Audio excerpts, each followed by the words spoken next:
Thank you for joining us on this happy St. Patrick's Day, March 17th at 3 o'clock in room 225 for this Committee on Public Safety, Intergovernmental and Military Affairs and our good friends from the Committee on Government Operations. We have one measure on this agenda, but before we jump in, I have to mention that we are streaming this hearing live on YouTube.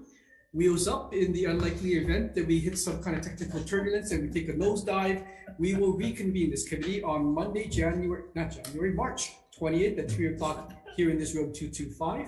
And I would want to convey to those who wish to testify that we are going to limit your testimony to 1 minute. With that said, we're going to jump into House Bill 1037 HD2 relating to state interoperable public safety communications.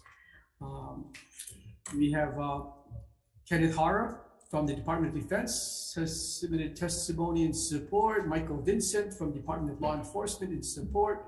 Jimmy Collins from Homeland Security in support. Gerald Silva and Will Karan, individuals who are opposed. Is there anyone wishing to testify on House Bill 1037?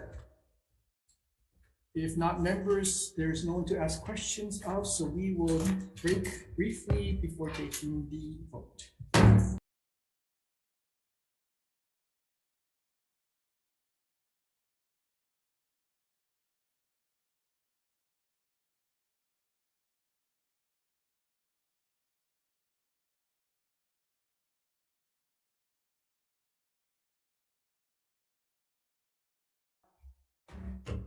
Thank you for your patience. We reconvene the Committee on Public Safety, Intergovernmental and Military Affairs and our friends from the Committee on Government Operations for decision-making on House Bill 1037 HD2. The two chairs have conferred and see great value in moving this measure forward, and it has a good date. So if all goes well for this bill, it could get to the governor's desk very shortly. So both the chairs have conferred, and the recommendation is to pass this measure out as is. Is there any discussion? If not, Senator Elefante, I vote yes. Okay, Chair's recommendation is to pass HB 1037 HD2 as is. Chair votes aye, Vice Chair votes aye. Senator Fukunaga? Aye. Senator McKelvey? Yes. Senator Awa? Aye. Mr. Chair, recommendation is adopted. Thank you. Okay, thank you very much. Committee on Government Operations, same recommendation as is. I vote yes. Vice Chair votes yes. Senator San Buenaventura is excused. Senator Wakai? Yes. Senator Owa? Aye. Measure passed. Thank you so much, everybody. Great, we are adjourned.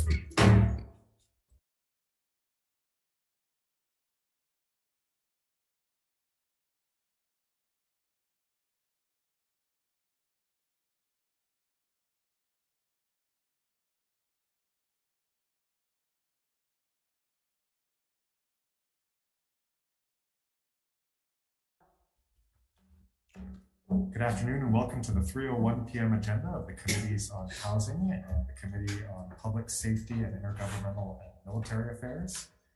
I think we already went through the housekeeping announcements, so at this time I'd like to welcome from our committee Senator Awa and Chair Kai for your committee.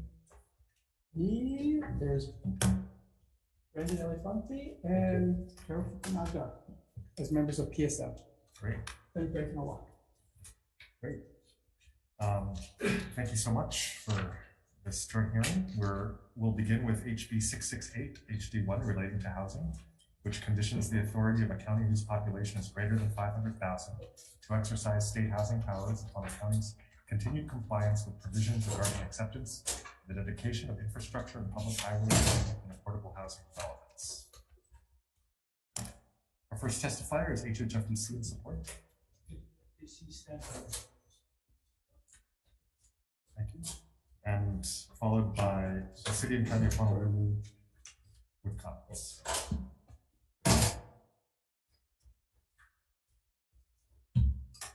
Good afternoon, Chair Chang, Chair Wakai, Vice Chair Alfante, Krishna Jaram, Deputy Managing Director, City and County of Honolulu. Chair, if I might just offer a few words. Sure. So with respect to this bill, Chair, and Chair Wakai, we recognize the seriousness of the issues that are raised in it. What I'd like to share with both committees is that we are committed to solving any issues with HHFDC. We feel like we've made some progress with them already, significant progress, and that we will continue to do so and come to a solution that is acceptable to HHFDC on this issue. Additionally, in our testimony, we included a request for an amendment. What the amendment does, if I may in brief, the counties have the same powers of HHFDC with respect to the construction of low and moderate income housing. The difference is that HHFDC has the ability to construct mixed-use developments, and the city and county does not. And so what we're seeking through this amendment is the ability for the city in constructing low and moderate income housing to also be able to use mixed-use developments, things that include retail, government, educational components. And the reason for this request is as we move forward with the development of affordable housing, we really want to be able to focus on quality developments that have a reason other than housing to be there. And particularly with respect to TOD, for example, we want to have a reason for people to get off the stations and come to these developments. We don't want to create just housing. And so this ability to create mixed use housing, we believe is critical to creating more housing that's livable, that's usable, that's appealing to people of all income ranges. Thank you, Chair. Thank you, Chair Wakari. Thank you. I'm available for questions, of course. Thank you. Is there anyone else wishing to testify on HB 668 HD1? Members, do we have any questions? Sure, we'll go with none for the Committee on Housing, so Senator Wakai on the Committee on PSM. Yeah. Question for HHFDC.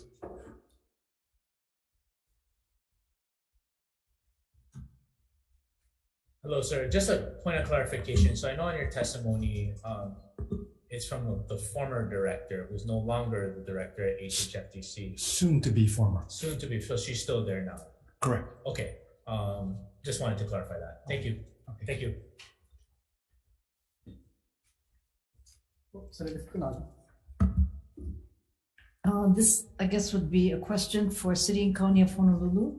The proposed additions to the bill that are being offered by the city, how would the modification, the 20, 40, and 60% modifications alter existing definitions?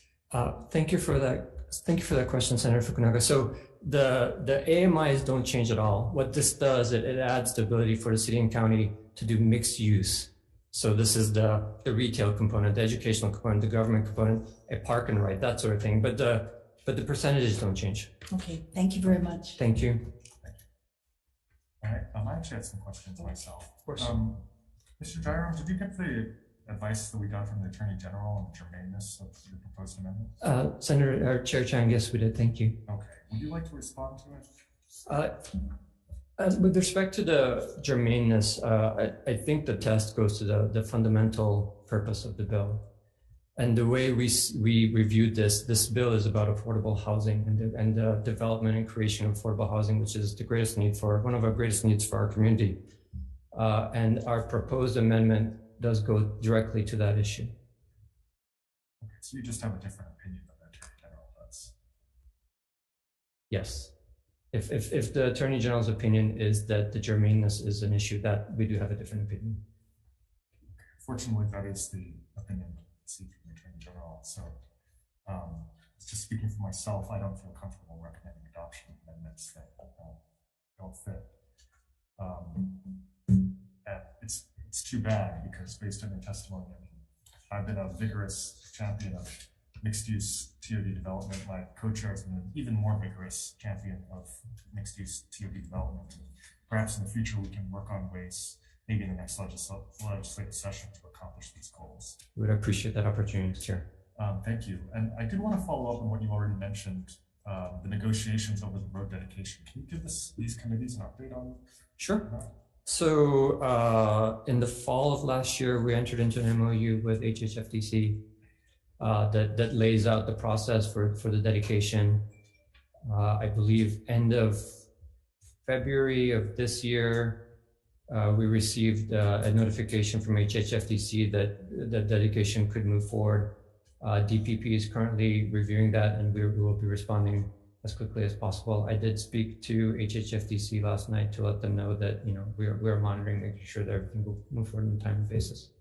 What hurdles need to be, what obstacles are remaining before this is accomplished? You know, Chair, I think that's a fair question. Those are sort of the dotting the i's and crossing the t's. DPP and the city just need to confirm from themselves certain things, and then once those things are confirmed, it should be ready to go. And I'm happy to share more details with you if that would be helpful in a written communication. Yes, if you could share that with the committees, that would be helpful. Sure. Are you characterizing the remaining steps as just housekeeping steps that need to be taken? Well, I think housekeeping doesn't quite do it justice. It's we need to confirm certain things, and if we're able to confirm those things, then we'll be able to move forward. Okay. Well, one thing that HHFDC says in their written testimony is that the cost of maintaining the roads, sidewalks, and other infrastructure will soon increase from more than $1 million a year to $10 million a year to pay for road rehabilitation. And so you, the city, are willing to assume these costs once you accept the dedication of these? Once they become ours. Right. That's a yes? That's yes. All right, no further questions. Thanks, Chair.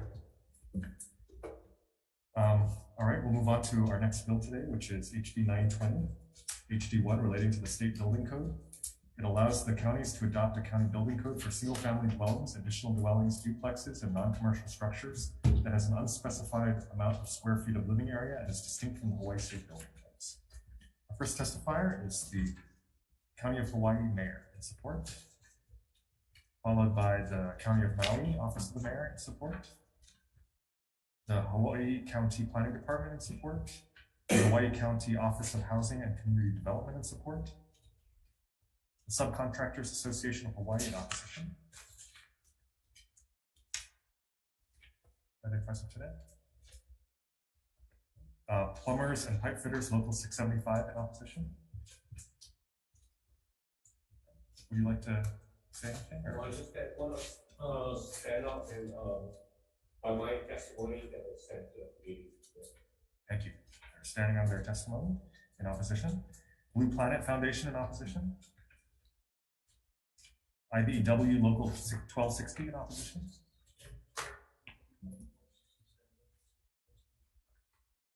And on their written opposition. IBEW Local 1186 in opposition. Hawaii Building and Construction Trades Council in opposition. PAMCA with comments. HPM Building Supply with comments. International Association of Plumbing and Mechanical Officials with comments. BIA Hawaii in support. And Maui County Council Chair Alice Lee in support. Anyone else wishing to testify on HB 920? Seeing none. Any questions? Committee on Housing? Committee on PSM? At this time, we'd like to welcome Senator Rhodes and Senator Kanuba, members of the Committee on Housing. Okay, if there's no further questions or discussion on HB 920, we'll move forward to HB 1363 HD3 relating to taxation, which extends the period on which a county may adopt a surcharge of state tax under certain conditions from 3/31/2019 to 12/31/2023. Authorizes the use of county surcharge revenues for housing infrastructure in counties having a population of 500,000 or less, and temporarily authorizes counties that have previously adopted a surcharge of state tax to amend the uses of the surcharge. First testifier is HHFDC in support. Thank you. Office of Planning and Sustainable Development in support.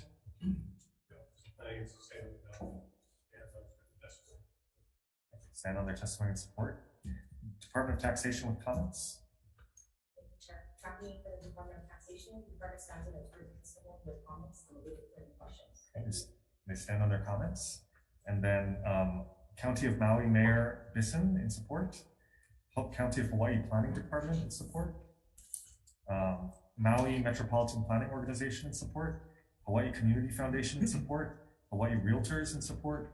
Thank you, Chair. Lindsay Garcia from the Hawaii Association of Realtors. We stand in support of the use of county surcharges to reduce housing. Thank you. They stand in support. Tax Foundation of Hawaii with comments. Yes, good afternoon, Chair, members of the committee.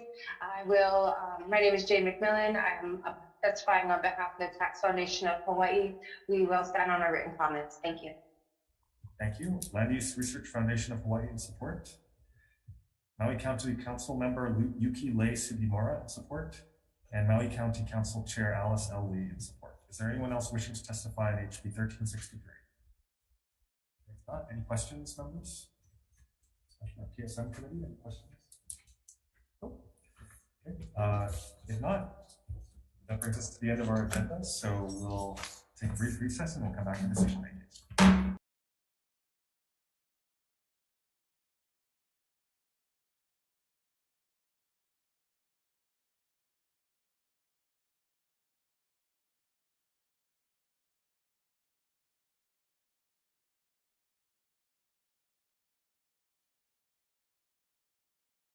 On today's agenda, 301 agenda.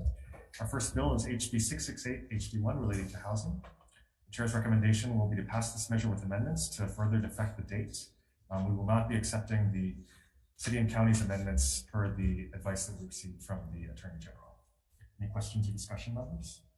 If not, so for the Committee on Housing, the recommendation for HB 668 is to pass this measure with amendments. Chair votes aye. Chair votes aye. Vice Chair votes aye. Senator Kino, excused. Senator Rhodes. Aye. Senator Awa. Aye. 4 ayes. Recommendation is adopted. For the Committee on PSM, same recommendation to pass this measure with amendments. Any discussion? Yes. Yeah, I'll be voting with reservations. Having been a former city council member, I understand that these issues with dedications do take some time, and I'm happy to hear that the city and county is working with HHFDC. And I know that our current HHFDC is going over to the city, so I'm sure that negotiations could be settled with the transfer of certain improvements, but understand the intent for wanting to include that. So in support with reservations. Thank you. Any further discussion? Same. Okay, Senator Alfonte, I vote yes. Okay, Chair's recommendation is to pass HB 668 HD1 with amendments. Chair Wakai votes aye. Vice Chair votes aye with reservation. Senator Fukunaga. Reservations. Senator McKelvey is excused. Senator Awa. Aye. Mr. Chair, recommendation is adopted. Thank you. Okay, next measure today is HB 920 HD1 relating to the state building code. Having heard opposition from several community organizations and labor unions, the chair's inclination is to defer this measure. PSM committee, are you saying? Oh, yes, sorry. We totally agree with our astute colleagues in the Committee on Housing, and we'll also agree to defer. Thank you very much. Okay. We'll next move to HB 1363 relating to taxation. And for this measure, the chair's recommendation will be to pass this measure with amendments to further defect the date. Any questions or discussion? Okay. If not, HB 1363 for the Committee on Housing, recommendation to pass with amendments. Chair votes aye. Chair votes aye. Vice Chair votes aye. Senator Kino, excuse. Senator Rhodes. Reservations. We haven't paid for rail yet. Reservations for Senator Rhodes. Senator Awa. No. No for Senator Awa. Chair, you have 3 ayes. Recommendations adopted. Thank you. For the PSM committee, same recommendation to pass this measure with amendments. Any discussion? If not, Senator Alfonte, I vote yes. Okay, Chair's recommendation to pass HB 1363 HD3 with amendments of the 4 members present. Any no votes? No vote. No vote for Senator Awa. Any votes with reservations? Okay, hearing none, Mr. Chair, recommendation is adopted. Thank you. Thank you. There being no further business, this joint committee meeting is adjourned.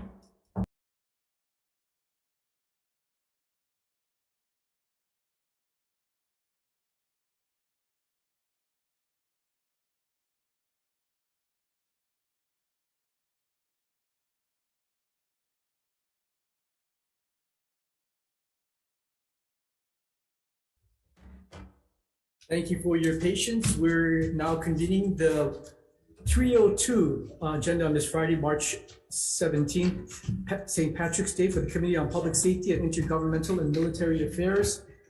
We have a number of measures on this agenda. Just want to remind everyone that if you are going to testify, we are going to limit your testifying to 1 minute. First measure on the agenda is House Bill 426 HD1 relating to firearms. On our testifiers list, we have Todd Yukutake from the Hawaii Firearms Coalition. I believe he might be joining us via Zoom. Not present on Zoom, Chair. Thank you. Christy Turtel from Heller Foundation also might be on Zoom. Not present on Zoom, Chair. Okay, thank you. Deb Nemad might also be on Zoom. Present on Zoom, Chair. Okay. How about Michael Rice and Marcus Tanaka? Are both of those individuals on Zoom? Oh, there's our friend Michael Rice. Michael Rice, standing in opposition to this bill. This bill is a broad violation of the federal law. I can't remember the exact one at the moment. I believe it's Protection of Lawful Commerce and Laws Act. And very broadly defines who can be sued. Anybody who makes any object that can be attached to the gun can be sued if the gun is used or misused rather to commit a school shooting. Like, even if it's not necessary for the firearm. If I take a magazine and use a laser etcher to sketch an aloha pattern on it, I can be sued if the guy I sold it to commits a mass shooting. Again, this bill this goes against federal law currently, and there's already safeguards in place that this bill is trying to do. If as a gun, as a FFL, if you illegally sell a firearm to someone you know will not pass a background check, you pretty much ended your career and are going to go federal prison. It's not like. Thank you, Mr. Rice. Your 1 minute is up. Yeah. Thank you for joining us. Marcus Tanaka. Hello, I oppose this bill. I ask you to think about if this were to apply to any other industry. Okay, so somebody selling a car, say they sell it, what reasonable measure do they have to take that, the person isn't going to, use it and they lost their driver's license and now they injure someone? Can we sue the seller of the car, whether it be a private party, a dealership? Can we sue the maker of the car, say Chevy or Ford, because, they weren't involved in the process, or they market it, say Cobra Mustang. Yeah, it's a fast car. It's 0 to 60 in 3.8 seconds. Can they be sued also if someone's drag racing and they get into a car accident or they hit somebody? Think of what other industries apply the same reasoning with any other industry, even not cars, say forks. Someone gets obese because they market it, this is a big fork, you can get more food on it. I mean, that's how ridiculous this bill says. So please oppose it. Thank you. Thank you, Marcus. That's all I have for those who have indicated their desire to testify in person or online. Or do we have Adam? Adam, are you interested in testifying on this bill? Oh, I think maybe no, sir. I'm here for 522.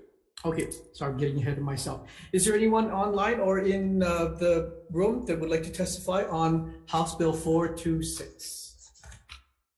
If not, I'd like to ask for questions. Is Marcus Tanaka, you still there? Yep, still here.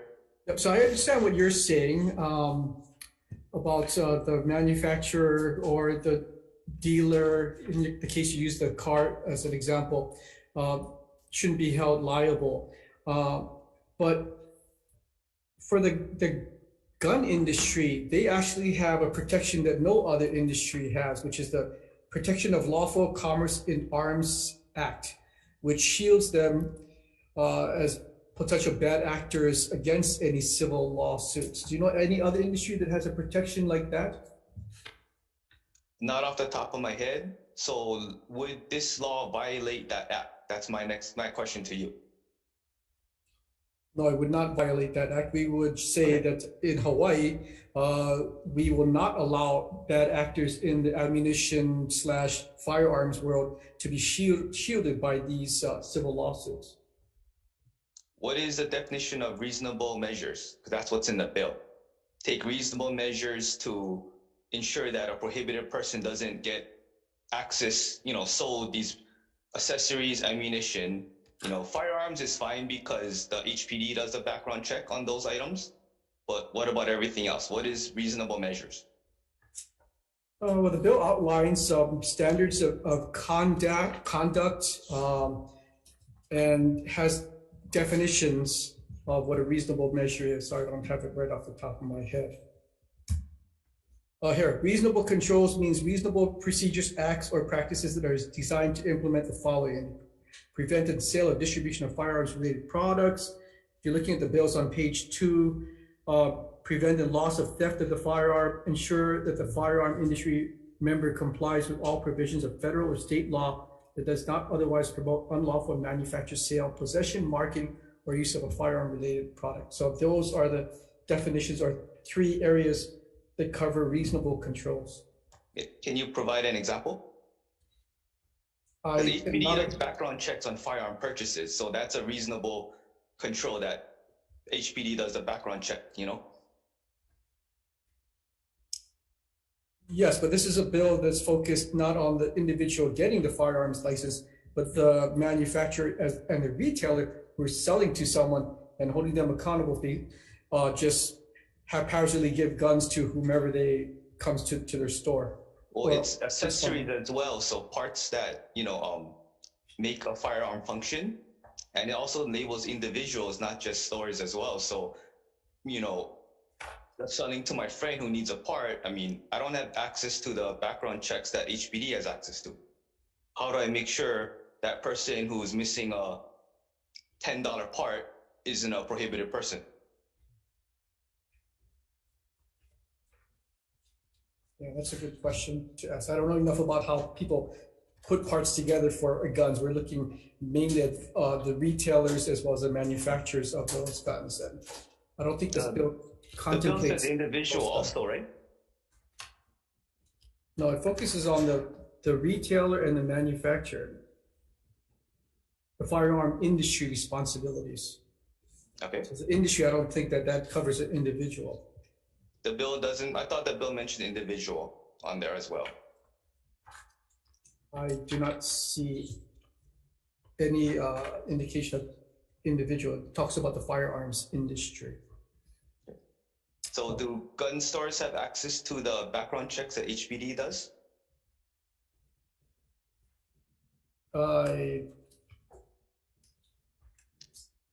Nope. No, I don't think so as well. But that has nothing to do. You're talking about the individual. This bill is really about the industry, not on the individual. So the industry, do they have the access that HPD has for background checks? Mr. Tanaka, we're here to ask you questions, okay, not for you to ask us questions. Okay. So I just wanted to understand if you had a full understanding of that federal law that provides special protections for the gun industry. What we're doing here is to say that that shield will not protect individuals or the gun industry. Members, any further questions? Okay. Great. Thank you. We're going to move on to the next measure. That is House Bill 522 HD1 relating to emergency management. First on our testifiers list is James Barros from the Emergency Management Agency. Aloha, Mr. Chair, Mr. Vice Chair, members of the committee. It's Adam Weintraub from HIEMA on behalf of Mr. Barros. We have submitted testimony in opposition to this bill. This would normally be the place where I ask you to oppose the bill, but we have been in ongoing conversation with the proponents of this measure to try and find some compromise language. We recognize that the existing language within Chapter 127A does leave some room for interpretation and seems to be based on some older definitions, and that there do need to be some updates made. We would ask this committee to move the measure forward while we continue to negotiate with the Hawaii Association of Broadcasters and some of the other proponents of this bill on compromise language that we can offer in a future amendment. Here to answer any questions you may have. Thank you, Adam. Brian Nozawa. Hello, Chair, Vice Chair, and members of the committee. Thank you for hearing testimony on this measure. I did submit written testimony and enjoyed drafting it quite a bit. I appreciate Adam Weintraub's comments as communications director. He also has journalism background, so I know he has understanding of the concerns of the media on this issue. I think I would only submit that the Hawaii Association of Broadcasters, although submitting also very strongly worded testimony in support of this bill, is not the only arbiter of what journalists need or understand as their rights in the state of Hawaii, and hopefully that conversation is more widespread than that. Although I can imagine there are ways to write around the concerns that are being raised, I would also suggest and request respectfully that the measure move forward, and things can always be revised in future sessions. Thank you. Thank you, Mr. Ozawa. Chris Leonard. Hi, Chris Leonard from the Hawaii Association of Broadcasters. We strongly support HB 522, although as Mr. Weintraub has indicated, we have been in some discussions with them about our concerns as it pertains to electronic media. The language is in fact dated. It goes back to a 1951 Civil Defense Air Raid provision. There are constitutional issues, there are jurisdictional issues that we have concerns about. We are having discussions. We feel that they've been productive, and we would certainly like to continue those and ask that with that in mind, and with questions about constitutional and jurisdictional issues, that the provision be moved forward, and ask for your support. Thank you, Mr. Leonard. That's all I have for individuals indicating their desire to testify in this measure. Is there anyone online or in the room that would like to testify? Yes.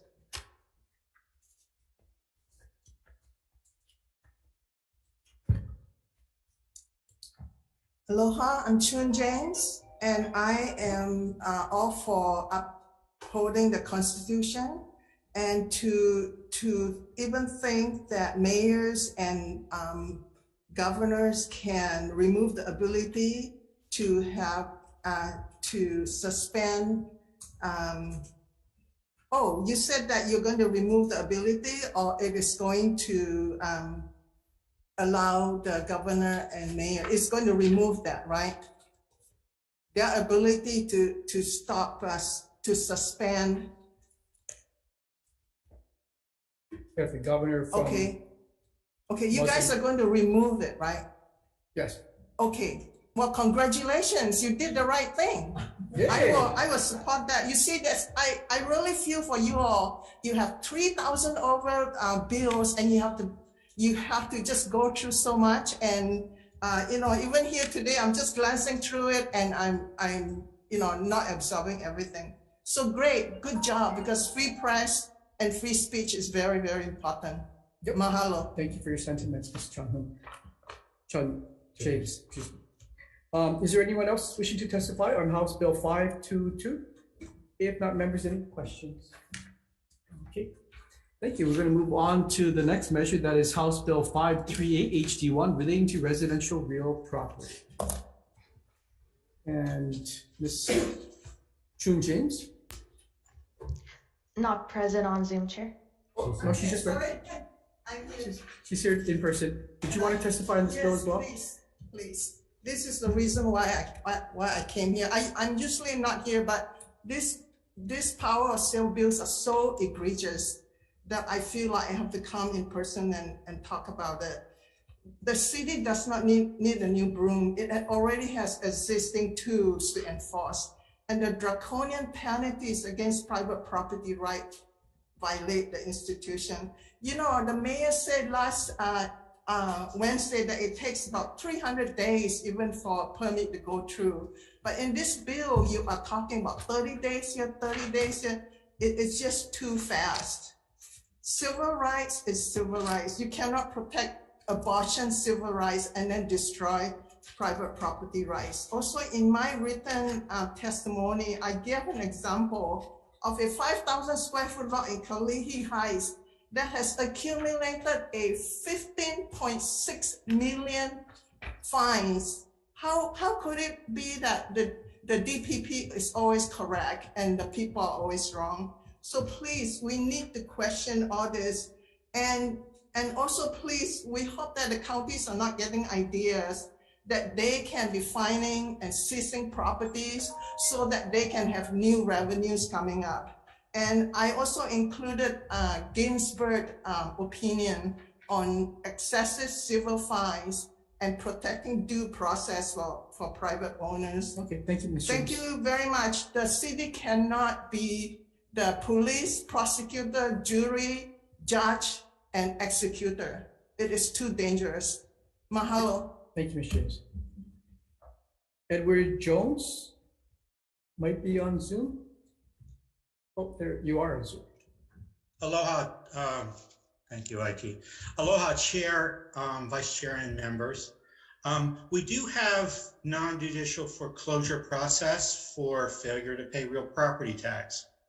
However, there is a chasm of difference between the severity of not paying real property tax for 2 years and the severity of forgetting to set an Airbnb minimum stay setting. They are distinctly different.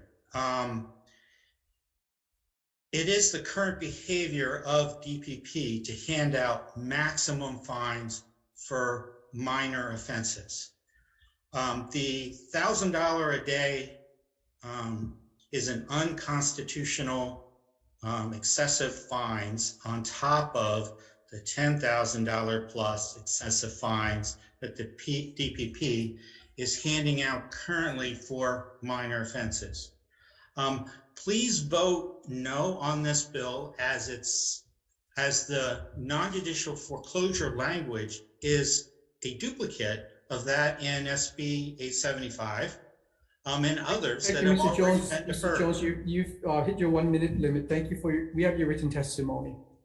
Mahalo. Thank you. We'd like to move on to Patty Tews.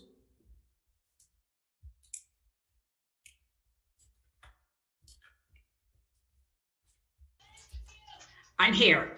Okay, this bill, it's just not good. You just can't pass it. Somebody has already talked about the $1,000 a day for any violations, zoning on permits, violations on every homeowner. Within 5 days, you've got $5,000 on your home as a lien. Then you have the right to put a foreclosure on my property because of this, and then you give me 30 days to clean up this lien. Say I can't do it because of finances. I mean, right now we are in a recession. Food is high, rents are high, gas is high, utilities are high, and now you want to take away housing, private housing, because of a county violation within 30 days. We have a high homeless population now. This bill will contribute to a higher homeless population. Most homes are multi-generation, which means you've hit your 1 minute limit. We have your written testimony. Thank you for joining us. Okay, thank you. And thank you for listening. Please do not pass this. Thank you. Deborah Black might be Present joining. on Zoom, Chair. Do we have Sarah Webb on Zoom? Is Sarah Webb? Oh, there we have Sarah. Sarah, you need to unmute yourself.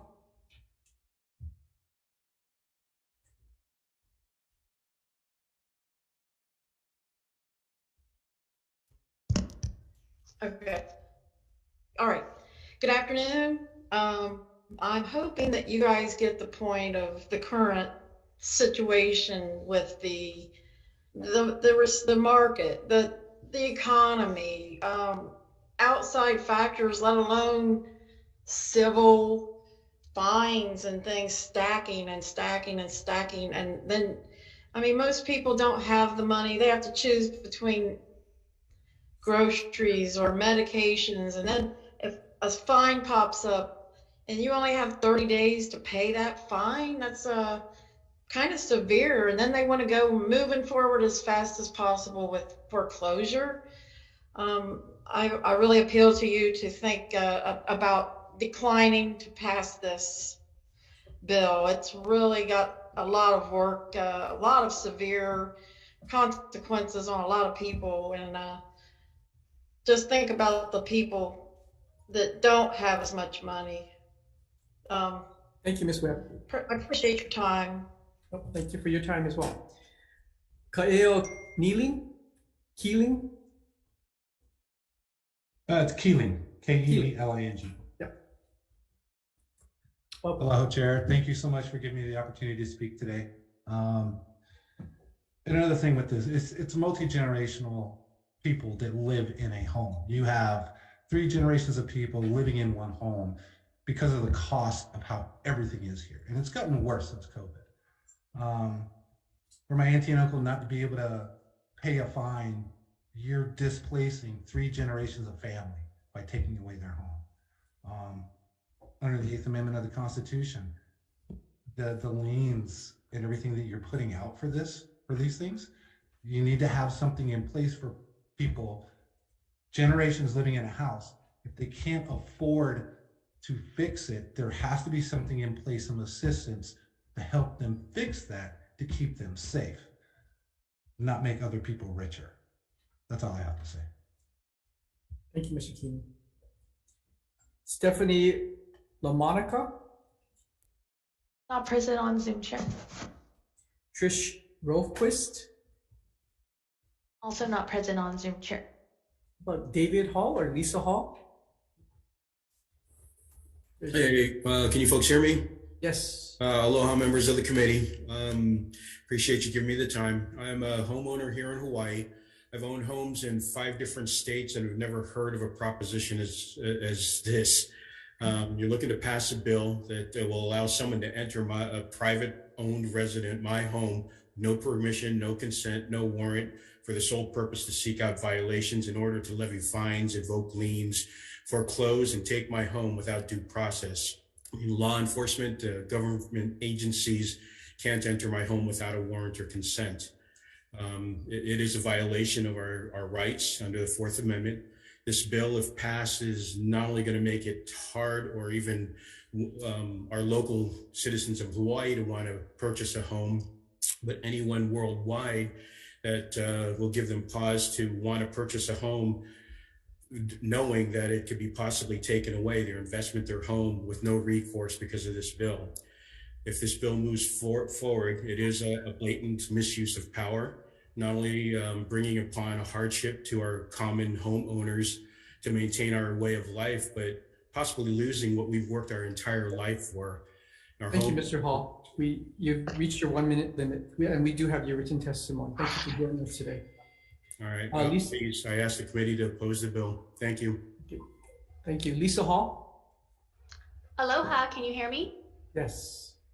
Can you see me? I cannot see you, but your voice is clear. Okay, fabulous. I would just like to plead with all of you to understand that this is 2023 and we are on a very fast train as a nation to the largest economic collapse since the 1920s depression. Our world is on fire, our banks are collapsing, our politicians are corrupt, our interest rates are at an all-time high, our unemployment rates are skyrocketing, and our inflation is hurting every one of our ohana. I only have 1 minute, but this 1 minute, I want you to think about your aunties, your uncles, your brothers, your sisters. They cannot pay to get their food and their gasoline, and you're asking them to pay $1,000 per day for a fine for not rectifying a fine. This is not right. And then you want to take 5 days and put this bill, they'll be able to turn into a foreclosure and sell the home and then put everybody in the multi-generational household out on the streets and make our homeless population even worse. Please hear me. Do not look at me as a number. I beg of you. And as the beautiful woman that spoke earlier, we are now with this bill asking our counties to be the investigator, the police, the auditor, the prosecutor, the attorney, the jury, the judge, and the executioner, completely bypassing every bit of our checks and balances that is given to us as a Constitution. I'm finished. Thank you so much, but please, please say no to this bill and every other clone bill out there like it. This is going to hurt us beyond anything else that we can possibly have. Thank you and have a great day. Aloha. Aloha. Next, we have Cynthia Rubenstein. Hello. First of all, thank you for being there as representatives of the public. I know it's not an easy thing to do, and that is appreciated. And in this case, it would be truly appreciated if you would not pass this bill. One of the main reasons, I've sent in my written testimony. You can see how I feel about it. I'm not going to go there right now. My main concern is that it violates the Constitution because the 14th Amendment says, nor shall any state deprive any person of life, liberty, or property without due process of law. And what you are doing with this bill and all of its clones, all of the duplicate bills, is trying to take people's property without due process of law, and that's unconstitutional. So the problem is that this will end up in a higher court being challenged and will cost people money and time and effort, and they're going to tell you it's illegal anyway. So I don't understand why you guys spend your precious time on things that you know will probably be negated by the court, as Bill 41 was in the city. Thank you, Ms. Rubenstein, for your comments. Do we have Randall Ostrom online or via Zoom? Not present on Zoom, Chair. How about Robert Henry? Here's Robert.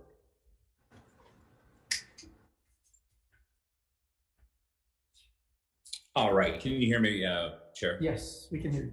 Thank you. We've examined this in quite detail, and I think the people in the room have explained that this is a very serious matter.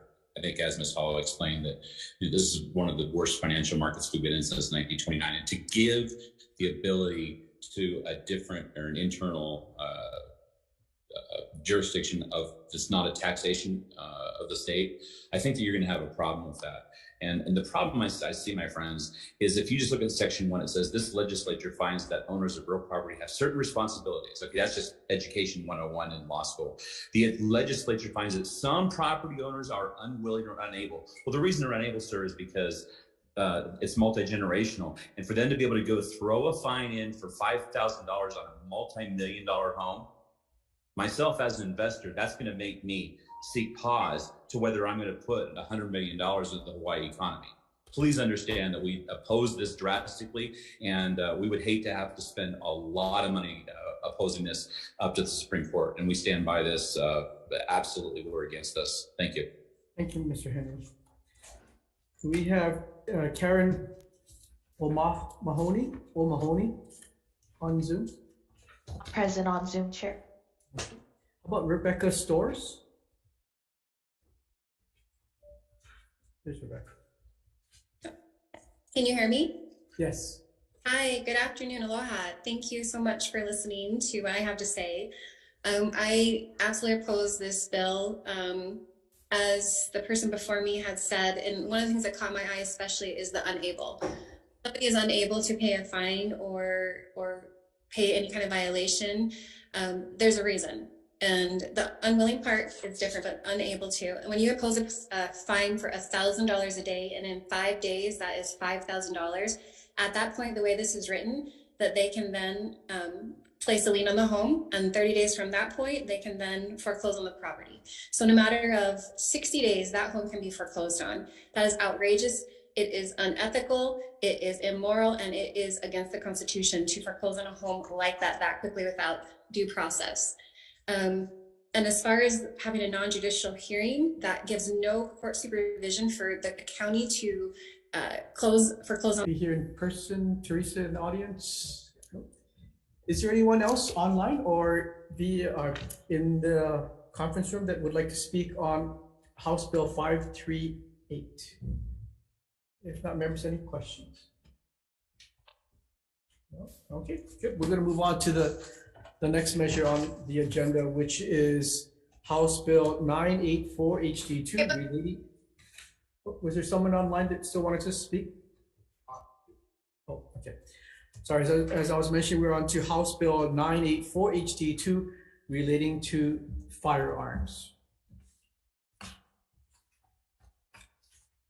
First on our testifiers list, we have Chris Sadayasu from DBED, or someone from DBED.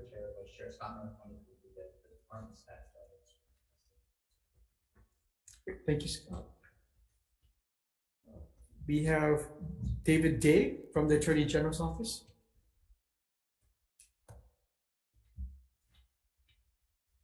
Good afternoon, Chair Wakai, Vice Chair Elefante, and members of the committee. Thank you for the opportunity to testify. The Department of the Attorney General strongly supports HB 984. For nearly 2 centuries, Hawaii has enacted and perpetuated reasonable, common sense gun laws intended to keep the people safe from gun violence. And this tradition prevailed over the centuries, as is reflected in Hawaii Revised Statute Chapter 134, which pertains to firearms and dangerous weapons.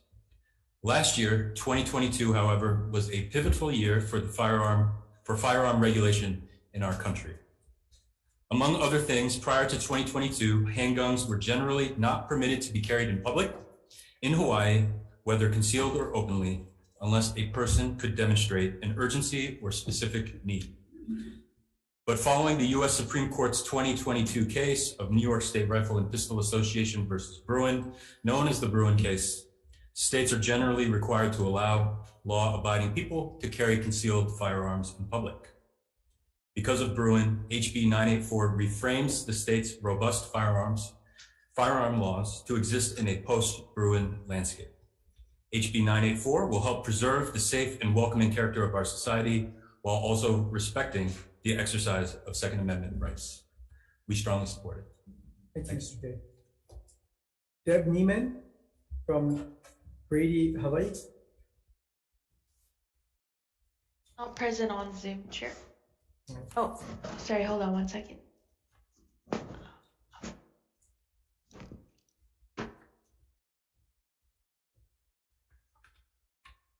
Okay, no Deb Neiman. We're gonna call upon Tina Yamaki from the Retail Merchants of Hawaii.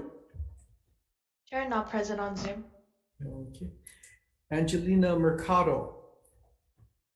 Hi, Angelina.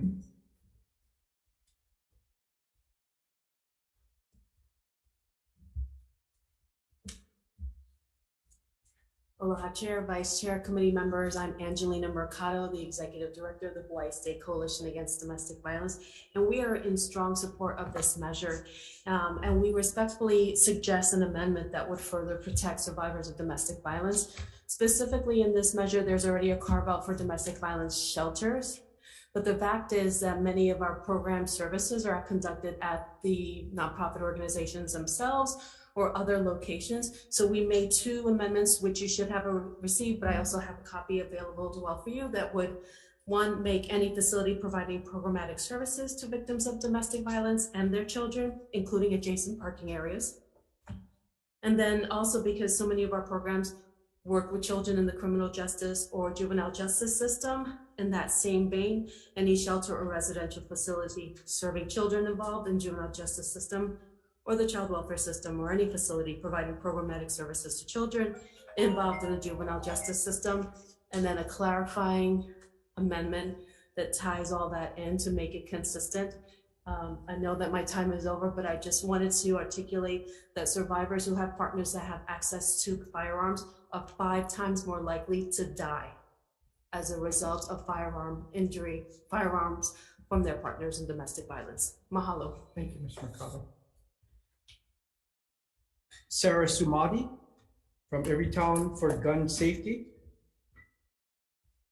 Good afternoon, Chair and members of the committee. My name is Sarah Sumadi, Associate Regional Director of State Government Affairs for Everytown for Gun Safety, here in strong support of HB 984.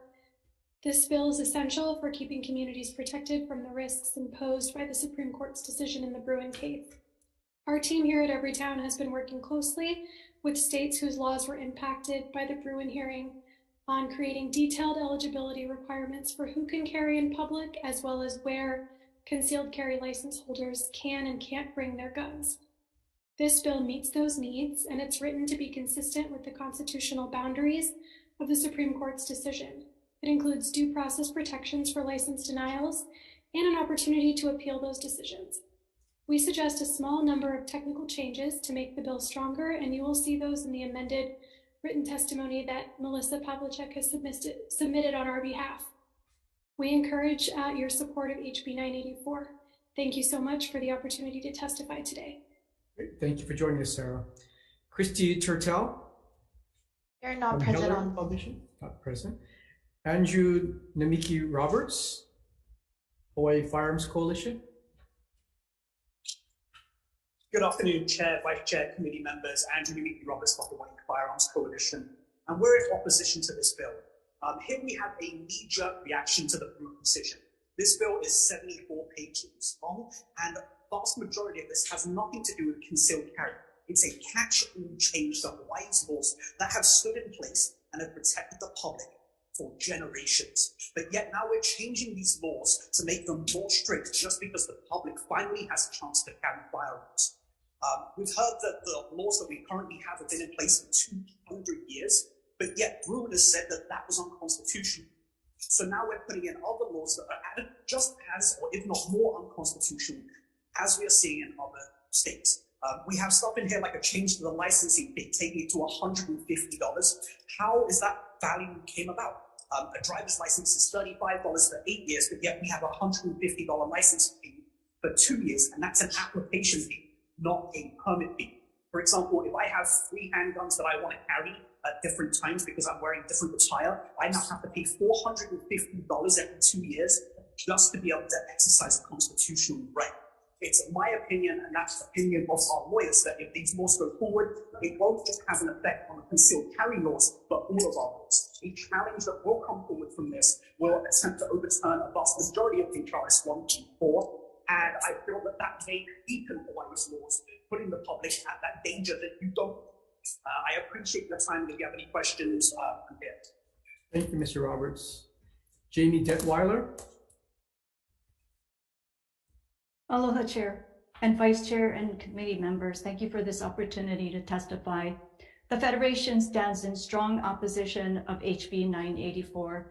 And I want to remind everybody that any restriction placed on any law-abiding, trained, licensed gun carrier is a violation of the Second Amendment. It also violates our 14th Amendment. I do want to draw the committee's attention to page 21, line 13, where it makes a lot of references on the page following that too as well, with regards to aliens. They put stipulations on aliens with regards to 18 years old. Their permits should not exceed 60 days. On aliens that are 21 years old and older, their permit should not exceed 6 months. Who is going to be tracking this? Who is, who in our government is going to make sure that these aliens are in compliance? While this bill puts restrictions on US citizens who are licensed to carry, it also gives opportunity for aliens, and with all these timelines involved. I put that out to the committee. Are you prepared to answer that, or to be prepared to amend it to show what you're going to do, who's responsible for tracking that? Again, I want to remind everybody that the Second Amendment and the Bruin case should not be violated, because as said before by other testifiers, there will be legal action put forth on this. Thank you for the opportunity to testify. Thank you, Mr. Weiler. Andrea DeCosta from Haleola Spa. Chair, not present on Zoom. Okay. Michael Rice. Aloha, Michael Rice again, standing in opposition to this bill. Quick question. I catch the bus a lot, and soon I will have my concealed carry permit. How am I going to get my gun from here to this without causing a panic when I need to ride the bus? Because complying with the laws, I'm going to have to pull it out, check the magazine, check the shell, put it in the case, lock it up, put everything away nice and neat. And now everybody at the bus knows I have a gun. Some of them are probably calling the police right now. And if they're criminally minded, they now know where they can get a free gun that can be snatched out of my hands. So how does this keep people safe? This is just one of the problems I've seen with this bill. And there's so many more that's a problem. As others have said, this will be challenged in court, and the people who challenge it will be suing for lawyer fees as well. So you'll not only be paying your lawyers, you'll be paying theirs. And everywhere it's been challenged, they've been winning, and quite handily. Thank you, Mr. Rice. Thank you. Appreciate your insights. Marcus Tanaka? Hello, I oppose this bill. I ask you this. I like to use examples, yeah? Let's take away the sensitive places with regard to firearms. Let's bring any other right with that. So the First Amendment, freedom of religion, you know, imagine if no one could pray before their meal unless they get permission from an establishment, or pray in general, or other things like freedom of speech. My freedom of speech is automatically banned unless I get permission from the establishment. Now I can talk good or bad about whatever government I want.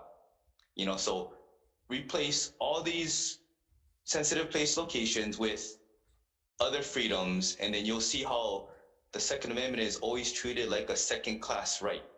Regulation after regulation after regulation. And again, when it comes to the Supreme Court ruling, you know, gotta use the historical and analogous about when you create a law. And thank you. Thank you, Mr. Tanaka. Lori Fujimoto? You're not present on Zoom. Okay. And Todd Yukutake? Aloha Council, Todd Yukutake. I oppose HB 984. Same reasons as all the opposition, unconstitutional and does nothing to stop crime.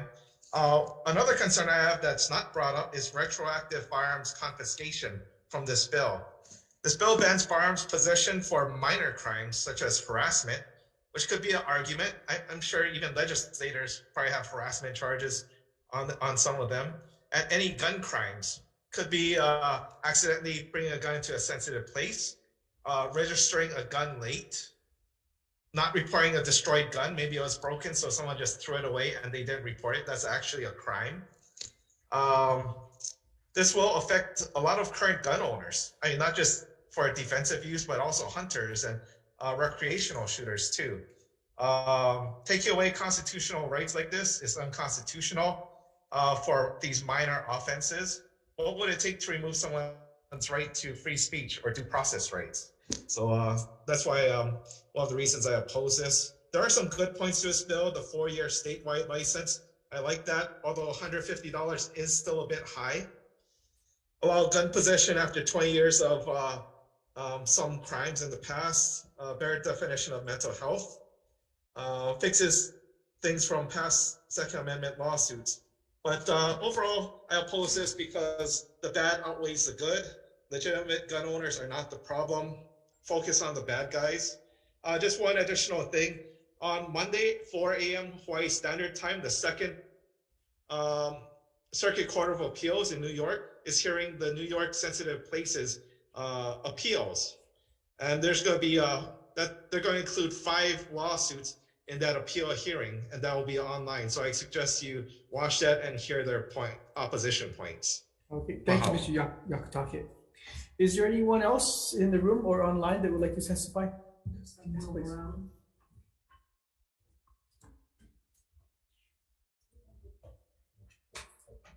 Oh.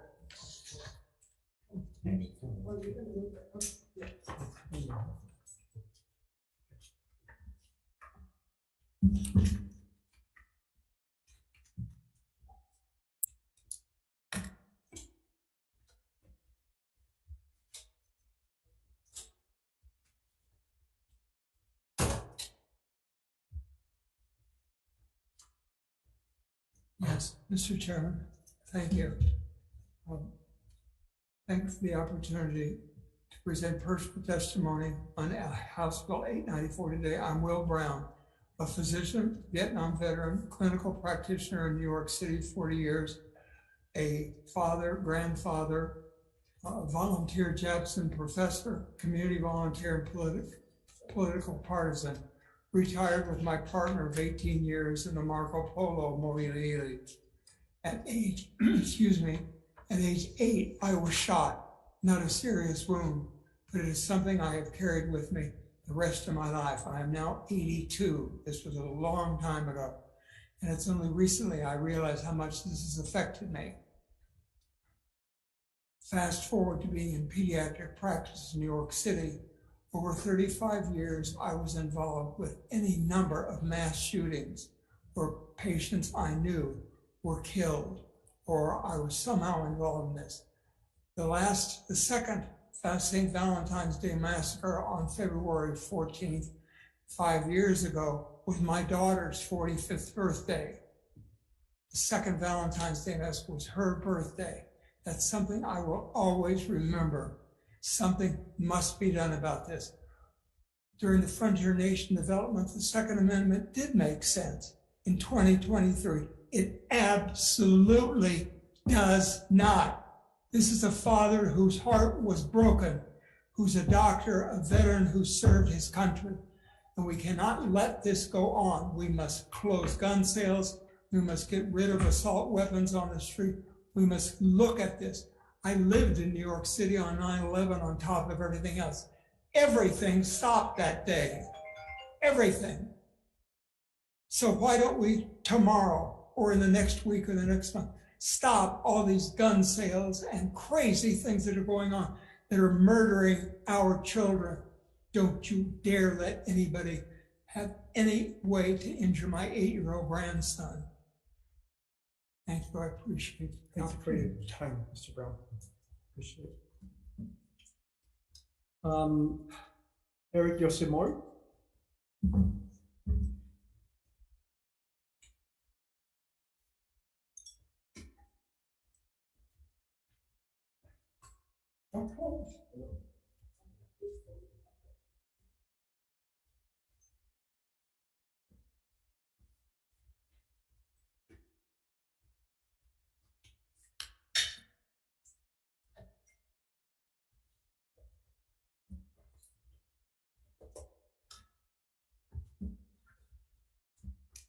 Good afternoon, Chair Wakai, Vice Chair Elefante, and committee members. Eric Yosimori, Major at the Records and Identification Division, Honolulu Police Department. On behalf of the department, we stand on our written testimony. I'd just like to add that we support the intent of this bill, but we do have some concerns which we wrote inside there. And if there's any questions, I'd be happy to answer. We got your testimony. Thank you, Mr. Yosimori. Okay. Is there anyone else online or in the room that would like to testify? Yes, please.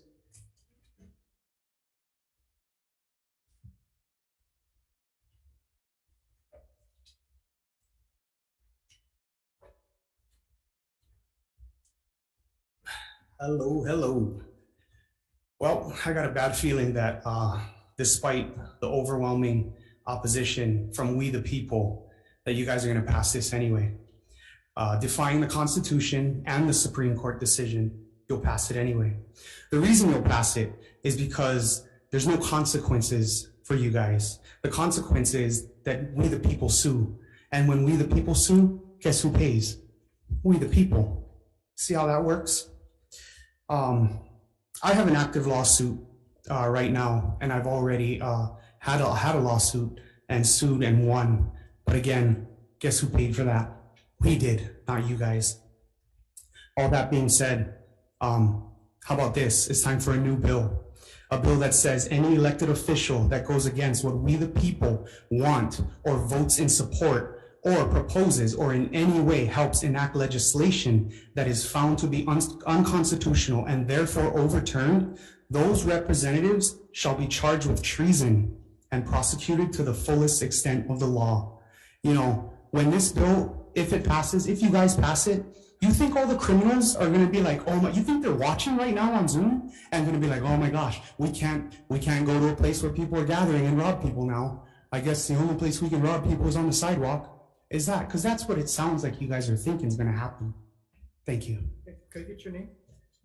Peter Roa. Peter Roa. Thank you, Peter. Is there anyone else wishing to testify on this measure? Yes, Ms. Chung. This is a very, aloha, this is a very controversial view, but I understand the feelings on both sides. I have had friends who, grow up with car wrecks on the top of their guns, and they will go to school, and then after that, they will just go hunting. But then I also have friends who absolutely refuse to buy toy guns as toys for their children. So, but what I wanted to say is that a lot of people have testified and submitted their feelings and their real life experiences. And that even though this panel has all the power to just do whatever it wants, I beseech you all to incorporate their concerns into the final bill so that everyone can feel that their rights and their voice is being heard.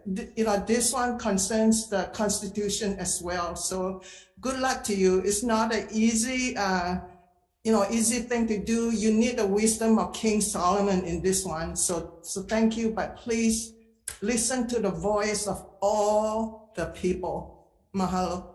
Thank you, Ms. James. Is there anyone else wishing to testify on House Bill 984? Members, any questions? Yes, Senator Elefante. Yeah, question for the AG's office.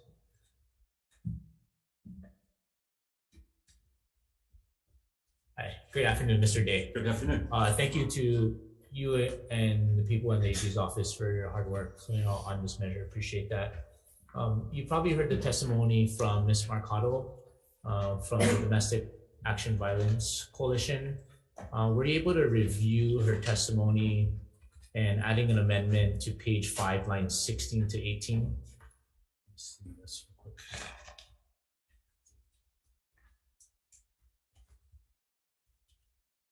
So I did hear it and I did review it. With respect to a specific position for it, is that what you're? Yes, if you have any comment on that. I would ask if we could just have a few, because we need to check this to make sure that with the AG to make sure that that would be acceptable. These are, so with these sensitive place laws, we just want to make sure that our legal calculations are correct. Thank you, that's fair. Thank you, Chair. Thank you very much, Mr. Day. We're going to take a brief recess prior to taking a vote.